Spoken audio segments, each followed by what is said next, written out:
Nikola Jokic led the Denver Nuggets to their first NBA championship in franchise history. And it's a fact that he had one of the most impressive playoff performances we have ever seen.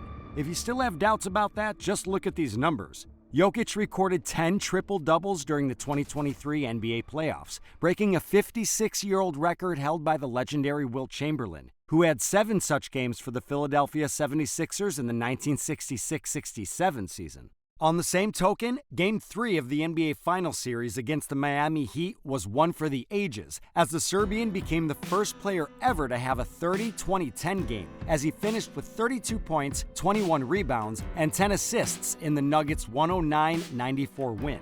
Outside of winning his first championship, Jokic finished the playoffs becoming the first player ever to have more than 500 points, 200 rebounds, and 100 assists in a single playoff season, and eventually winning his first Finals MVP. As Jokic has stated many times, he is all about winning and doesn't care much about the individual awards. However, there is still a sense of injustice when we look back at how the league failed Jokic by not giving him his third straight regular season MVP award. If we look back at the voting numbers, it seems like it was an easy decision that Embiid fully deserved to win the MVP award last season. Embiid had 32 first-place votes and Jokic only 15, but we're not buying the story told by the votes. The NBA failed Jokic, and the Serbian should have won his third straight MVP award. Don't get me wrong, I'm not taking anything away from Embiid. He had a solid season with the Philadelphia 76ers, but the fact is, Jokic had a better one, and here's why. If we take a look at team accomplishments, Jokic led the Nuggets to a 53-29 record. For the first time in 47 years since the team joined the league, they were the top seed in the Western Conference last season.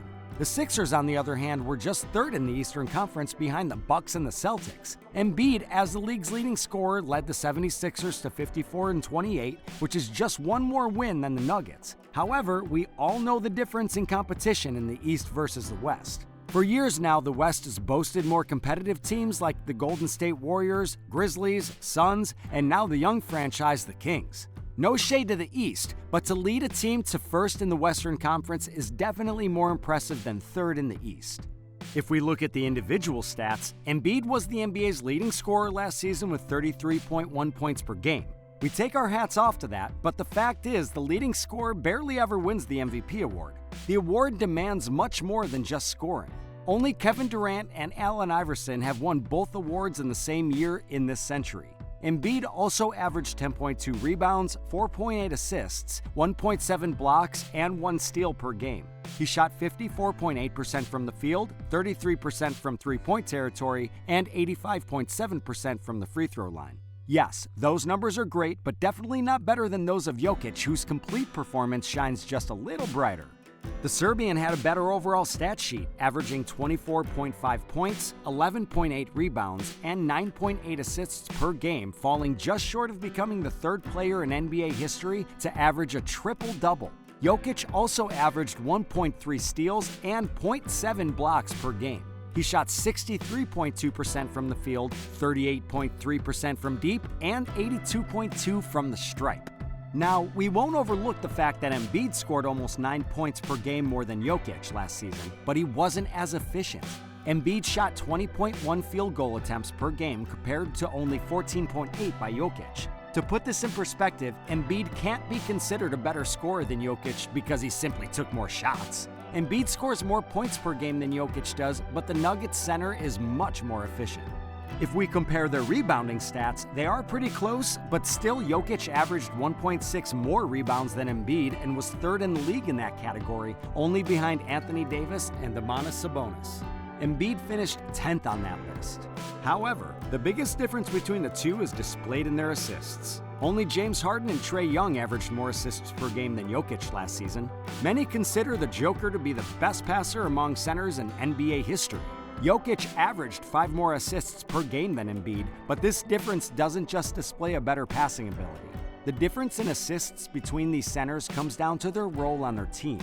Jokic is more of a facilitator for his team, while Joel Embiid is primarily the scorer for his. Scoring is very important to a team's success. However, is it more valuable than scoring and getting other teammates involved at the same time? Jokic is the one whom every Nuggets offensive possession starts with, while Embiid is the one whom every Sixers possession finishes with. Jokic is the one who makes everybody around him better, while Embiid's teammates are just looking to get out of his way. Obviously, production is a huge factor in MVP consideration, but leadership should be as well. Analyzing their stats and roles on their teams indicate that Jokic was the better leader in 2023. Regardless of the comparison, we're not taking anything away from Embiid. He did have an amazing performance last season, but for the reasons we've outlined, was he a more valuable player than Jokic?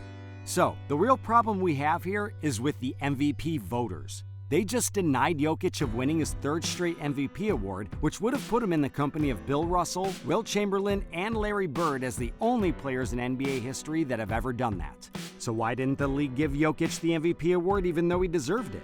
Maybe DeMarcus Cousins gave the best explanation, even though he just spoke about his personal opinion. I'm not okay with him winning 3 MVPs in a row because then it becomes a conversation of if this is the best basketball player that has ever touched a basketball. And I think we can all agree and say that he's not. If he wins it, we put him above the likes of Shaquille O'Neal, Hakeem Olajuwon, Tim Duncan, Wilt Chamberlain, and that's a tough conversation to have because we have seen what these guys have done.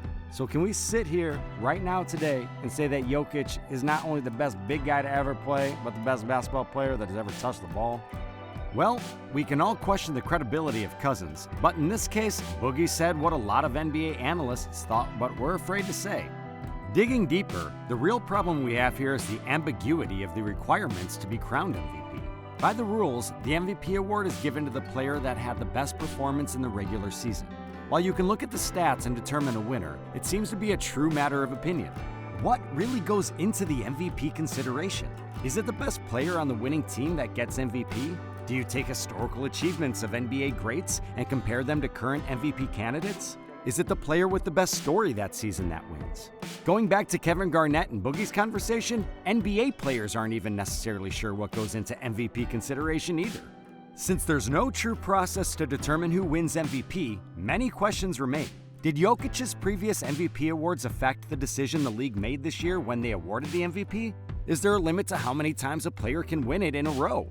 Are there boundaries set by the previous legends such as Michael Jordan, Shaquille O'Neal, or others that Jokic should not go above? When awarding the MVP, what do they really look at? Who had the best regular season, or how their decision may impact NBA history? Let us know what you think in the comments below. I mean, why not compare Jokic to the all-time great centers? Yes, Jokic and probably no one else will ever get even close to Bill Russell's 11 championship rings, but it is a fact that Jokic is by far a better offensive player than him and dominates the game in way more ways than Russell ever did. Wilt Chamberlain was a beast, but not even close to the passer Jokic is, without even comparing the competition Wilt faced in his prime. The truth is that Shaq was such a dominant force and thrived in a more physical NBA, which has shifted during this era. But was he a better overall scorer than Jokic? No, and we don't even need to compare the passing part and involving others on the team. We should all be very aware of the opportunity we have to be watching one of the best players ever, who not only is dominating the league, but does so in his own way. Jokic's exceptional basketball IQ, unrivaled passing vision, and versatile scoring abilities make him a true maestro on the court. Whether Jokic wins another MVP award or not, as long as he plays on this level, every team will have to come to Denver in order to compete for the Larry O'Brien Trophy, and that is all that matters to him. That's all for today. I hope you all enjoyed the video, and thanks for watching. If you enjoyed this kind of NBA content, be sure to like, subscribe, and click to watch this next video.